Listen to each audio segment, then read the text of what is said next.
بسم اللہ الرحمن الرحیم یا ایہا الذین آمنوا اتقوا اللہ ولتنظر نفس ما قدمت لغد واتقوا اللہ ان اللہ خبیر بما تعملون۔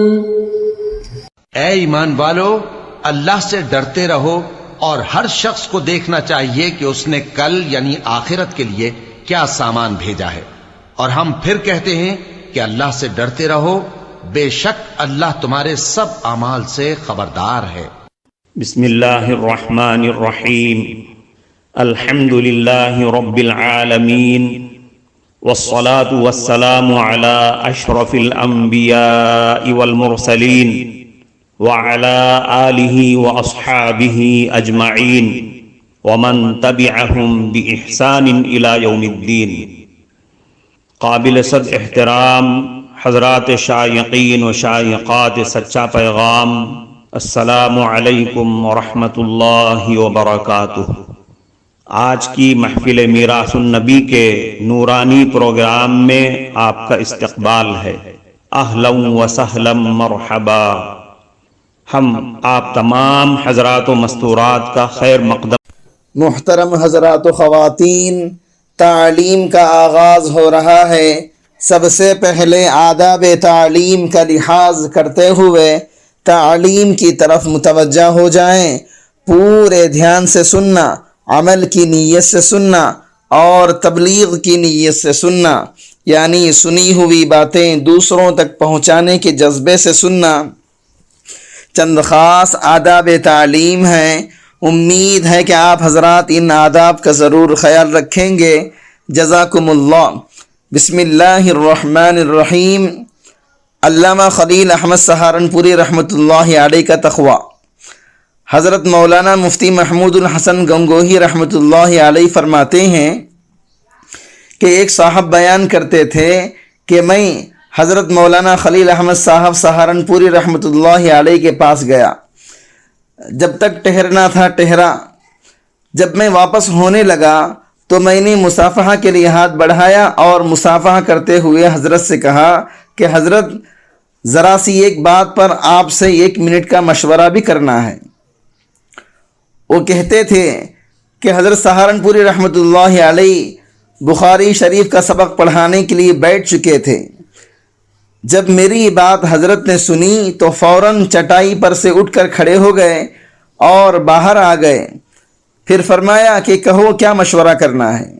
میں نے کہا کہ حضرت ذرا سی تو بات تھی، وہیں بیٹھے بیٹھے پوچھ لیا کرتے، اٹھ کر باہر تشریف لانے کی کیا ضرورت تھی؟ تو فرمایا کہ یہ دری مدرسے نے ہمیں سبق پڑھانے کے لیے دی ہے، دوستوں سے مشورہ کرنے کے لیے نہیں دی ہے۔ حضرت عمر فاروق رضی اللہ عنہ نے اپنے دور خلافت میں حکم دیا کہ دودھ میں پانی نہ ملایا جائے۔ اس کے بعد یہ رات مدینے میں گشت کرتے ہوئے جا رہے تھے کہ ایک عورت کو سنا کہ وہ اپنی بیٹی سے کہہ رہی تھی کہ صبح ہونے والی ہے، کیا تو دودھ میں پانی نہیں ملائے گی؟ لڑکی نے ماں کو جواب دیا کہ میں کیسے دودھ میں پانی ملاؤں، جبکہ امیر المؤمنین نے دودھ میں پانی ملانے سے منع کر دیا ہے۔ ماں کہنے لگی لوگ تو ملا لیتے ہیں، تو بھی ملا دے، عمر کو کیا پتہ چلے گا؟ لڑکی نے کہا اگر عمر نہیں جانتے تو کیا ہوا، عمر کا خدا تو جانتا ہے، لہذا یہ کام میں ہرگز نہیں کروں گی جبکہ عمر نے اس سے منع کیا ہے۔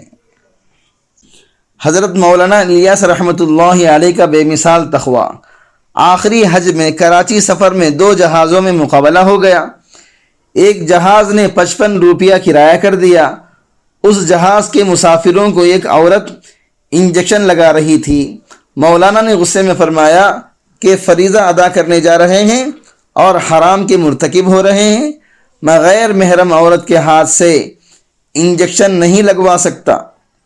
لوگوں نے کہا کہ اگر جلدی نہ کی گئی اور اس سے انجیکشن لگوا کر اس جہاز پر بیٹھ نہ گئے تو 55 کا ٹکٹ 182 روپے کا ہو جائے گا۔ حضرت نے فرمایا چاہے ٹکٹ جتنے کا بھی ہو جائے۔ مولانا نے انکار کر دیا اور جماعت تمام کی تمام ٹہر گئی۔ فون پر فون کیا گیا۔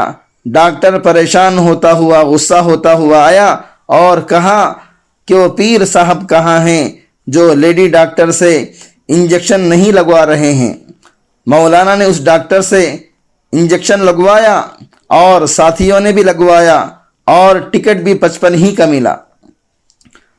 حضرت نے فرمایا آج تک غیر محرم نے میرے جسم کو کبھی بھی نہیں چھوا، صرف ایک مرتبہ ایک عورت بیمار تھی، میں گیا تو نزا کی حالت تھی، اس نے جلدی میں میرے ہاتھ پر ہاتھ دینا چاہا، میں نے ہاتھ کھینچ لیا، صرف میرے پوروں سے اس کا ہاتھ لگ گیا۔ حضرت سفیان ثوری رحمۃ اللہ علیہ کا خوف خدا کی وجہ سے جگر کا ختم ہو جانا۔ ایک مرتبہ حضرت سفیان ثوری رحمۃ اللہ علیہ کوفہ میں بیمار ہو گئے۔ انہوں نے ایک حکیم سے اپنا پیشاب ٹیسٹ کروایا۔ طبیب نے پیشاب دیکھنے کے بعد کہا کہ پیشاب کس کا ہے؟ لے جانے والے نے حکیم سے کہا کہ اس سوال کے بجائے تم پیشاب کو چیک کرو۔ اس نے کہا کہ یہ ایسے آدمی کا پیشاب ہے کہ خوف الہی اور غم کی وجہ سے اس کا جگر اور بطن خاکستر ہو چکا ہے۔ علی ابن حمزہ رحمۃ اللہ علیہ فرماتے ہیں کہ ایک بار میں سفیان ثوری رحمۃ اللہ علیہ کے پیشاب کے ٹیسٹ کے سلسلے میں ایک ایرانی حکیم کے پاس گیا۔ اس نے پیشاب دیکھ کر کہا کہ کسی صحیح انسان کا پیشاب نہیں لگ رہا ہے۔ میں نے کہا خدا کی قسم یہ افضل الناس آدمی کا پیشاب ہے۔ طبیب نے کہا میں تمہارے ساتھ چل کر براہ راست اس آدمی کو دیکھنا چاہتا ہوں۔ میں نے اس کی یہ بات سفیان ثوری رحمۃ اللہ علیہ سے ذکر کی تو انہوں نے فرمایا بہتر ہے۔ چنانچہ اس حکیم نے سفیان ثوری رحمۃ اللہ علیہ کے گھر آ کر انہیں چیک کیا، ان کے پیٹ پیشانی پر ہاتھ پھیرا، اس کے بعد وہ چلا گیا۔ میں نے اس سے سوال کیا کہ انہیں کون سی بیماری لاحق ہے تو حکیم نے کہا غم کی وجہ سے ان کا جگر جل چکا ہے۔ حضرت سفیان ثوری رحمۃ اللہ علیہ کے بھائی نے خط کے ذریعے انہیں اپنی بصارت زائل ہونے کی شکایت کی۔ حضرت سفیان ثوری رحمۃ اللہ علیہ نے جواب میں لکھا کہ اے میرے بھائی، موت کو یاد کرتے رہو، اس کے بعد تمہارا شکوہ ختم ہو جائے گا۔ محترم ناظرین کرام، اس دینی اور ایمانی بیان کو سننے کے دوران ہی اس کو لائک کر دیجئے اور شیئر بھی کر دیجئے تاکہ دوسرے بھی اس سے فائدہ اٹھا سکیں۔ اللہ آپ کو جزائے خیر عطا فرمائے۔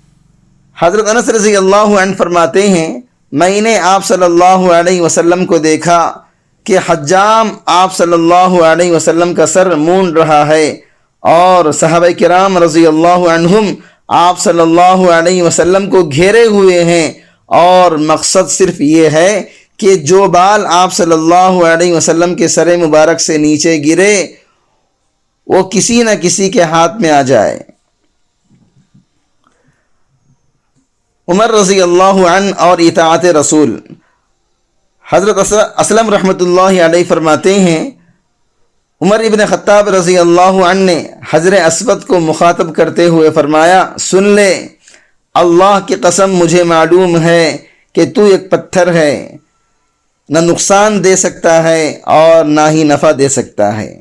اگر میں نے حضور صلی اللہ علیہ وسلم کو تیرا استلام کرتے ہوئے دیکھا نہ ہوتا تو میں تیرا استلام نہ کرتا۔ استلام یہ ہے کہ حجر اسود کو آدمی چومے یا ہاتھ یا لکڑی لگا کر اسے چومے۔ پھر حجر اسود کا استلام کیا، اس کے بعد فرمایا ہمیں رمل سے کیا لینے دینا؟ رمل طواف کے پہلے 3 چکروں میں اکڑ کر چلنے کو کہتے ہیں۔ ہم نے تو رمل مشرکوں کو یعنی اپنی قوت دکھانے کے لیے کیا تھا، اب اللہ نے ان کو ہلاک کر دیا، لہذا بظاہر ضرورت نہیں۔ پھر فرمایا رمل ایک ایسا کام ہے جسے حضور صلی اللہ علیہ وسلم نے کیا، اس لیے ہم اسے چھوڑنا نہیں چاہتے۔ عمر رضی اللہ عنہ سے مروی ہے کہ انہوں نے نبی کریم صلی اللہ علیہ وسلم کی خدمت میں عرض کیا، اے اللہ کے نبی، آپ مجھے ہر چیز سے زیادہ محبوب ہیں سوائے میرے نفس کے۔ آپ صلی اللہ علیہ وسلم نے فرمایا، نہیں، خدا کی قسم جس کے قبضے میں میری جان ہے، تم مومن نہیں ہو سکتے جب تک کہ میں تمہارے نفس سے زیادہ تم کو محبوب نہ ہو جاؤں۔ پھر حضرت عمر فاروق رضی اللہ عنہ نے فرمایا، خدا کی قسم اب آپ مجھے میری ذات سے بھی زیادہ محبوب ہیں۔ تو آپ صلی اللہ علیہ وسلم نے فرمایا کہ ہاں، اب ایمان مکمل ہو گیا اے عمر۔ حضرت عمر فاروق رضی اللہ عنہ اور عظمت رسول۔ حضرت سائب ابن یزید رضی اللہ عنہ کہتے ہیں کہ ایک بار میں مسجد نبوی میں تھا کہ کسی نے مجھے کنکری ماری، میں نے دیکھا تو وہ حضرت عمر فاروق رضی اللہ عنہ تھے۔ آپ نے دو آدمیوں کی طرف اشارہ کر کے فرمایا کہ ان دو کو میرے پاس لے آؤ۔ وہ کہتے ہیں میں ان کو لے کر آپ کے پاس آیا، آپ نے ان سے پوچھا تم کون ہو یا تم کہاں کے رہنے والے ہو؟ انہوں نے کہا ہم طائف کے رہنے والے ہیں۔ آپ نے فرمایا اگر تم یہاں کے ہوتے تو میں تمہاری پٹائی کرتا، تم رسول اکرم صلی اللہ علیہ وسلم کی مسجد میں آواز بلند کرتے ہو۔ معزز شائقین و شائقات سچا پیغام، آپ کو اندازہ لگ گیا ہوگا کہ یہ مضمون کتنا اہم ہے اور کس قدر فائدہ مند ہے۔ کم سے کم درجے میں سوشل میڈیا کے ذریعے سے بھی ہم اس کو زیادہ سے زیادہ شیئر کریں گے تو دعوت کے فریضے کی کوششوں میں ہم بھی اپنا کچھ حصہ ڈالنے والے بن سکتے ہیں۔